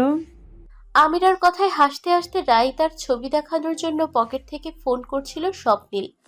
পরক্ষণেই ওর হাসি মুখ মিলিয়ে গেল যখন পুরো ফোন ঘেটেও রাহিতার একটা ছবিও পেল না, না নিজের সাথে না ওর একার। হুট করেই স্বপ্নিল অনুভব করলো বিয়ের এতদিনেও রাহিতার সাথে একটা সিঙ্গেল কাপল পিক নেই ওর কাছে, এমনকি রাহিতার কোনো সিঙ্গেল ছবিও তার সংগ্রহে নেই। বিষয়টা কেন যে খারাপ লাগলো স্বপ্নিলের, সে এতদিন এটা খেয়াল করেনি কেন? আশ্চর্য। বরযাত্রী মিনিট পাঁচেকের মধ্যে চলে আসবে বাসায়, তা শুনে সকলের ব্যস্ততা কয়েকশো গুণ বাড়ল। এদিকে গাঢ় নীল রঙের শাড়ি পরে সেজেগুজে রেডি হওয়া রাহিতা অবশেষে বউয়ের রুম থেকে বের হতে পারল। এতক্ষণ শাশুড়ি ও বাড়ির মেয়েদের সাথে বাড়ির বউ হিসেবে কনের সাথে বসেছিল রাহিতা। মনে মনে স্বপ্নিলের সাথে দেখা করার ইচ্ছে থাকলেও মুখ ফুটে এটা সে বলতে পারেনি কাউকে। নাই বের হতে পেরেছে রুম থেকে, তাই অবশেষে সুযোগ মিলায় রাহিতা যেন হাঁফ ছেড়ে বাঁচল। আশেপাশে তাকিয়ে বাড়ির মেইন ফটকের দিকে এগোতেই স্বপ্নিলকে চোখে পড়ল তার। শুধু স্বপ্নিলকে দেখতে বললে ভুল হবে, অচেনা এক মেয়ের সাথে হাস্যোজ্জ্বল স্বপ্নিলকে দেখল, যা দৃষ্টিগোচর হতেই চলন্ত কদম নিচ থেকেই থেমে গেল রাহিতার। ভ্রুযুগলে ভাঁজ ফেলে সেদিন কিছুক্ষণ তাকিয়ে থাকলো সে, এরপর এগিয়ে গেল তাদের দিকে। ধীরে ধীরে স্বপ্নিলের পেছনে এসে দাঁড়ালো রাহিতা। এদিকে স্বপ্নিল নিজের কথায় ধ্যানমগ্ন থাকায় ওর পেছনে দাঁড়িয়ে থাকা নিশ্চুপ রাহিতার উপস্থিতি অনুভব করতে পারেনি, যা আর একটু কষ্ট দিল রাহিতার ঈর্ষান্বিত মনকে। স্বপ্নিল ওর উপস্থিতিও টের পেল না, তাই বলে, কি এমন ব্যস্ত সে অন্য মেয়েটার সাথে? সারাটা দিন যে তাদের দেখা হয়নি সেটার কোনো প্রভাব পড়েছে লোকটার ওপর? পড়েনি। এজন্যই ওকে ভুলে গিয়েই অন্য মেয়ের সাথে খোশ গল্পে বেঁধে উঠেছে। মনে মনে ফুঁসে ওঠে রাহিতা। পরক্ষণেই গলা ঝেড়ে নিজের উপস্থিতির জানান দেয় খানিকটা ক্রুদ্ধভাবেই। আওয়াজ পেয়ে পেছনে তাকাতেই গোমরা মুখের রাহিতাকে নজরে পড়ে স্বপ্নিলের। সাথে সাথেই মুখের হাসি আরেকটু বেড়ে যায়। রাহিতাকে পেছন থেকে টেনে নিজের পাশে নিয়ে এসে বলে, সারাদিন পর তোমার দেখা পেলাম, এতক্ষণে সময় হলো বুঝি? হুম। রাহিতার ঠান্ডা উত্তরে স্বপ্নিল খানিকটা চমকে যায়। পরক্ষণেই মাথা না ঘামিয়ে সামনে দাঁড়ানো আমিরার সাথে ওকে দেখা করিয়ে দিতে বলে। রাহি, এটা আমিরা, আমার খালাতো বোন। সীমা খালামণির ছোট মেয়ে। আমিরা ও রাহিতা আমার বউ। তা তো দেখেই বুঝেছি। ভাইয়া, ভাবি কেমন আছো? এই প্রথম তোমার সাথে দেখা হলো। ভালো আছি। আপনি কেমন আছেন? আপনার সাথে দেখা হয়ে ভালো লাগলো আপু। আমি ভালো আছি। সবাইকে সারপ্রাইজ দিতে এই সময় হুট করে চলে এলাম বিয়েতে। মাও জানে না, বুঝেছো? এখন দেখো, চমকে উঠবে নির্ঘাত। তবে ভাবি, তুমি কিন্তু খুব সুন্দর। স্বপ্নিল ভাইয়ার সাথে বেশ মানিয়েছে। তাই? তুই বললি আর আমি বিশ্বাস করতাম? আমিরার কথার বিপরীতে বলে ওঠে স্বপ্নিল। ওর কথায় সে বলে, উফ, তুমিও না ভাইয়া, আগের মতোই ফাজলামি করো শুধু। আচ্ছা দাঁড়াও, তোমাদের একটা ছবি তুলে দিই, তারপর দেখো। আমিরার কথায় স্বপ্নিল মনে মনে কুটিল হাসে। শুষ্কভাবে করা তার কৌশল কাজে লেগে গেল। মুহূর্ত বিলম্ব না করে স্বপ্নিল নিজের ফোন এগিয়ে দিল আমিরার দিকে। রাহিতা নীরবে সবকিছু দেখছিল শুধু। পোজ দেওয়ার জন্য স্বপ্নিল রাহিতার দিকে তাকালেও সে নিজের জায়গায় দাঁড়িয়ে আগেরকার ন্যায় ভোঁতা মুখে দাঁড়িয়ে আছে সামনের দিকে। এবার স্বপ্নিল হুট করে রাহিতার বাহু টেনে নিজের সাথে মিশিয়ে নিল। কিঞ্চিত বিস্ময়ে রাহিতা তাকাতেই বলল, কি এভাবে তাকাচ্ছ কেন? ছবি তো মানুষ এভাবেই তুলে। তুমি এত দূরে দাঁড়িয়ে থাকলে তো এক ফ্রেমে আঁটবো না আমরা। কাছে এসো বোকামে। স্বপ্নিলের মাথায় হতভম্ব। রাহিতা কি রিয়াকশন দিবে ভেবে পাচ্ছে না। মানুষের সামনে এরকম নির্লজ্জ কথাবার্তা কে বলে? অদ্ভুত। রাহিতার চেহারা দেখেও স্বপ্নিলের কথায় হেসে ফেলল সামনে দাঁড়িয়ে থাকা আমিরা। হাসতে হাসতে বলল, ভাইয়া, তুমি আর বদলাবে না, তাই তো? ইস, রাহিতা ভাবি লজ্জা পাচ্ছে দেখো। তোর ভাবির প্রতিদিনের রুটিন বিনা কারণে লজ্জা পাওয়া, এটা নতুন কিছু না। এই আপনি চুপ করবেন? দাঁতে দাঁত চেপে বলে রাহিতা। ওর মনে স্বপ্নিলের প্রতি একটা চাপা রাগ রয়েই গেল। এতক্ষণ একবারও ওর খোঁজ না নেওয়ার জন্য যা এই মুহূর্তে আমিরার সামনে প্রকাশ করল না সে। এদিকে রাহিতার কথায় সে হেসে ফেলল স্বপ্নিল ও আমিরা। অতঃপর স্বপ্নিল ভদ্র ছেলের ন্যায় রাহিতাকেও কাছে নিয়ে ওকে ধরে পোজ দেয়। রাহিতাও ছবির খাতিরে হাসি মুখে ক্যামেরায় তাকায়। দুজন হাসি মুখে দুজনের দিকে তাকিয়ে ঠিক যেন একটা পারফেক্ট কাপল মনে হচ্ছে তাদের। আমিরাও সুযোগ বুঝে ক্যামেরায় ক্লিক করে ফটাফট। মুহূর্তেই ক্যামেরা বন্দি হয় কিছু দুজনের একত্রে কিছু ছবি। ফোন হাতে নিয়ে কিছুক্ষণ দুজনের ছবি দেখে আমিরা হঠাৎ আবেগপ্রবণ কণ্ঠে বলে, আসলেই তোমাদের মেড ফর ইজ আদার মনে হচ্ছে। হয়তো তোমার সাথে স্বপ্নিল ভাইয়ার জুটি লেখা ছিল, এর জন্যই এভাবে তুমি ভাইয়াকে পেলে। ভাবি, যে জায়গায় আজ আমার বোনের থাকার কথা ছিল, কিন্তু সেই জায়গায় কখনো তার ছিলই না। এর জন্যই তার হওয়ার আগে সে আমাকে ছেড়ে চলে গেছে। ওর কথায় খানিকটা খারাপ লাগে রাহিতার। মেয়েটার হয়তো কষ্ট লাগছে নিজের বোনের কথা মনে হওয়ায়, কিন্তু একই সাথে আমিরার প্রতি মুগ্ধ হয় সে। কতটা সাবলীলভাবেই না সে ভাগ্যকে মেনে নিয়েছে নির্দ্বিধায়, যেটা তার মা সীমা বেগম করতে পারেনি। মা মেয়ে তবু তাদের মধ্যে কত পার্থক্য। ভাবুক রাহিতা মুখ খুলে আর কিছু বলবে, সে মুহূর্তে বরপক্ষ চলে আসার ওর কথা অপূর্ণ থেকে গেল। সে চটজলদি সবার সাথে গেটের দিকে চলল। স্বপ্নিল ও রাহিতার পিছু পিছু যাবে এমন সময় আমিরা পেছন থেকে বলল, ভাবির কি কোনো কিছু নিয়ে মন খারাপ ভাইয়া? দেখো, মনে হলো কেন জানি। তোরও মনে হয়েছে? আমিও তাই ভাবছিলাম, কি যে হলো ওর, হঠাৎ বুঝলাম না।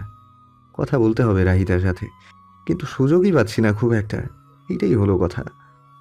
আচ্ছা, একটা কথা, মা কি এখানে সিন ক্রিয়েট করেছে? ভাবিকে বা তোমার কোনো কথা শুনিয়েছে? আমিরার কথায় দীর্ঘশ্বাস ছাড়ে স্বপ্নীল, মাথা নাড়িয়ে বিষাদ সুরে বলে, খালামণিকে তুই চিনিস না? সে কি ছেড়ে দেবে? আমাকে বললে না হয় আমি শুনতাম, কিন্তু রাহিতার তো দোষ নেই কোথাও।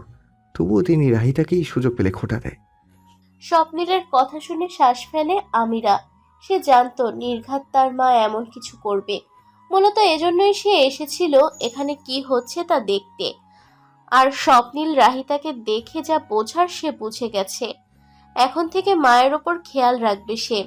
ওর ভাবনার মাঝে স্বপ্নীল চলে যেতে যেতে বলে, তোর সাথে পরে কথা বলবো, এখন বরযাত্রীদের আপ্যায়ন করতে হবে, আয়। বরপক্ষের আপ্যায়নে কোনো কমতি রাখা হয়নি। সবকিছু সুন্দরভাবে পরিচালনা হয়েছে। বিয়ে পড়ানো ও খাওয়া দাওয়ার কার্যক্রম শেষে এখন বিদায়ের প্রস্তুতি চলছে। স্বপ্নীল ভীষণ ব্যস্ত। এদিক সেদিক ফোন নিয়ে ছুটছে মামাদের সাথে। কাজের ব্যস্ততায় রাহিতা নিজেও স্বপ্নীলের জন্য মনে চেপে রাখা শুষ্ক রাগ ভুলে গিয়ে ছুটতে লাগলো। তেমনভাবে বাপের বাড়ি থেকে ফোন আসায় সে চলে গেল বাড়ির পেছনটার দিকটায়, যেখানে কোলাহল নেই একদমই। সবাই বাসার ভেতরেই ব্যস্ত। কথা শেষ করে কয়েক কদম এগোতেই হঠাৎ সীমা বেগমের কণ্ঠ কানে এলো তার। এই মেয়ে শোনো, আমায় বলছিলেন খালামণি? তুমি ছাড়া এখানে আর কেউ আছে যাকে বলবো? আজব মেয়ে তো। চোখ পাকিয়ে প্রশ্ন করে সীমা বেগম। তার কথার বিপরীতে রাহিতা মুচকি হেসে বলে, আমার নাম রাহিতা। নাম ধরে না ডাকলে কিভাবে বুঝবো কাকে ডাকছিলেন, তাই বললাম। রাহিতার কথায় চোখ সরু হয়ে আসে সীমা বেগমের। তার মনে উড়ে এসে জুড়ে বসা মেয়েটার এত স্পর্ধা দেখে নিমিষেই রেগে কেঁপে ওঠে তনুমন। হিসিয়ে বলেন, এই মেয়ে, তোমার কি লজ্জা করে না এত কিছুর পরেও এভাবে আমার সাথে কথা বলতে? অবশ্য আমিও বা কাকে বলছি? লজ্জা থাকলে তুমি এভাবে চলাফেরাই করতেই না। সবকিছু জেনে শুনেও আমার সামনে এমন দাম্ভিকতা দেখাতে না। মহিলার এহেন কথায় মনে মনে বেশ কষ্ট পায় রাহিতা। একটা মানুষ কি করে নিজ শোকে এতটাই পাগল হয় যে বারবার সামনের জনকে অপমান করার জন্য মুখিয়ে থাকে? রাহিতা ভেবে পায় না। কষ্টে দুচোখে পানি আসতে চায়, কিন্তু সে আসতে দেয় না। ভাবে এবার তাকে একটা উচিত জবাব দিতেই হবে, নয়তো আর যে কটা দিন আছে এখানে শান্তিতে থাকতে পারবে না সে। দ্বিধা ছেড়ে রাহিতা এবার বলে, খালামণি, আপনি আমার শাশুড়ি মায়ের বোন বলেই আপনার সম্মানার্থে কিছু বলিনি এ কয়দিন। তবুও যদি আপনার কাছে মনে হয় আমি আপনাকে দাম্ভিকতা দেখাচ্ছি, তবে আমার কিছুই বলা নেই। এখানে আসার পর থেকে একই বিষয় নিয়ে পড়ে আছেন আপনি। আমি জানি আপনার কষ্ট হয় আমায় দেখলে। হয়তো আমায় যতবার দেখেন ততবারই নিজের মেয়ের কথা মনে হয়ে খারাপ লাগে আপনার। কিন্তু তাই বলে বারবার এভাবে আমায় কথা শোনানোর কি মানে হয়? আমি তো আপনার কোনো ক্ষতি করিনি, তাই না? আনিকা আপুর সাথে যেটা হয়েছে সেটা একটা অ্যাক্সিডেন্ট ছিল। এটাতে আমার কোনো হাত ছিল কি? আমি তো তার যাওয়ার পরেই স্বপ্নীলের জীবনে এসেছি। একটু থেমে গেলে রাহিতা এক পলক চেয়ে দেখল সীমা বেগমের মুখভঙ্গি, অথচ তার মুখ নির্বিকার। একটু নিঃশ্বাস নিয়ে সে আবারও বলে, আর একটা কথা হচ্ছে, ওনাকে বিয়ের আগে আমি জানতামও না তার জীবনে কোনো অতীত ছিল। আনিকা আপুর মৃত্যুর ব্যাপারটাও আমাদের বিয়ের পরেই জানতে পারি। সব শুনে আমার নিজেরও ভীষণ খারাপ লাগে, কিন্তু জীবন তো কারোর জন্য থেমে থাকে না, তাই না খালামণি? আমার জায়গায় যদি আজ আনিকা আপু হতো, তবে কি আপনি তার সাথেও এভাবে বিহেভ করতেন যেটা আমার সাথে করছেন? আমার জায়গায় একবার নিজের মেয়েকে ভেবেই দেখুন। শ্যাট আপ, চুপ করো তুমি মেয়ে। একদম নিজের সাথে আমার মেয়ের তুলনা দেবে না তুমি। এতক্ষণ চুপচাপ রাহিতার সব কথা শুনে গেলেও হঠাৎ আনিকার নাম নেওয়ায় পুনরায় রাগ ফিরে আসায় আবার গর্জে ওঠেন সীমা বেগম। এবার রাহিতা মনে মনে ভীষণই হতাশ হয়। সে বুঝে ইনাকে ইহকালেও আর বোঝানো যাবে না কোনো দিন। সে মুহূর্তে রাহিতা হাল ছেড়ে দিল। ঠিক তখনই হঠাৎ কোথা থেকে যেন তার পাশে এসে দাঁড়ালো আমিরা। মায়ের দিক তাকিয়ে বেশ শান্তভাবে প্রশ্ন করল, তুমি রাহিতা ভাবির সাথে এভাবে কথা বলছো কেন আম্মু? কি সমস্যা তোমার? মেয়ের কথায় যার পড়া নাই অবাক হয়ে তিনি বলেন, আমার সমস্যা কি মানে? এখানে এসে তোরও মাথা গেছে নাকি? আমার মাথা কেন যাবে? আমি যা সব শুনলাম সেটার উপর ভিত্তি করে বলছি। তুমি ভাবির সাথে এরকম বিহেভ করছো কেন? কি করেছে সে? বাহ, এখন দেখি আমার মেয়েও আমায় প্রশ্ন করছে। বিয়ে বাড়িতে আসতে না আসতেই তোকেও নিজের দিকে করে নিল না মেয়েটা? আমি তো আর এমন বলিনি যে এই মেয়েই সব সমস্যার মূল। মায়ের কথায় বিরক্ত হলেও মোটেও বিচলিত হলো না আমিরা, কেননা স্বপ্নীল ইতিমধ্যে তাকে বলেছে সীমা বেগমের রাহিতার সাথে করা ব্যবহারের কথা। তা শুনেই মূলত সে মাকে খুঁজছিল কথা বলার জন্য, এবং পথিমধ্যে সে নির্জন দিকটায় এসে দুজনকে একসাথে দেখতে পায়। উপরন্তু তাদের কথা শোনার জন্য এতক্ষণ আড়ালে থেকেই দুজনকে লক্ষ্য করছিল সে, কিন্তু এত কিছুর পরেও নিজ জননীর একগুঁয়ে কথায় মেজাজ হারিয়ে সে নিজেই চলে আসে দুজনের কথার মাঝে। আমিরাকে ওর জন্য নিজ মায়ের সাথে এভাবে কথা বলতে দেখে রাহিতার সরল মন কষ্ট পায়। সে আমিরার হাত টেনে ধরে বলে,